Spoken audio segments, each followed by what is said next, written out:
አንድ ልጅ ንስር መብረርን ስትማር ተመለከተ። ንስሯ በዓለቱ ጫፍ ቆማ ወደ ታች ትመለከት ነበር። ፍርሃት ይነበብባት ነበር። ያ ልጅም ምናልባት መቼም አትበርም ይሆናል ብሎ አሰበ። ረዘም ላለ ጊዜ ንስሯ ክንፎቿን አልዘረጋችም። ሁሉም ሰው ተስፋ ቆርጦ ነበር። ነገር ግን አንድ ቀን ከባድ ውሳኔ አድርጋ ዘለለች። ለቅጽበት እንደወደቀች ነበር የሚመስለው።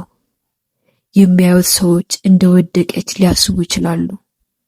ነገር ግን ቀስ በቀስ ክንፎቿን ዘረጋች፣ ወደ ሰማይም ከፍ አለች። አንዳንድ ጊዜ ህይወት ክንፎቿን ከመዘርጋታቸው በፊት ያለው ያ ቅጽበት ይመስላል። ቪዲዮ ትለቃለህ፣ ነገር ግን ትንሽ እይታዎችን ታገኛለህ።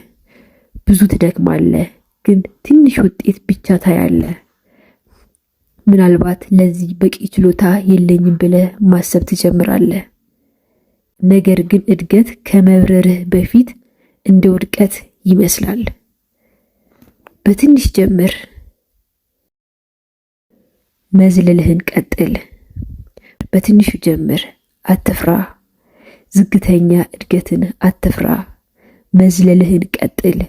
መሞከርህን ቀጥል። አንድ ቀን መቼም እንዳልወደክ ትረዳለህ።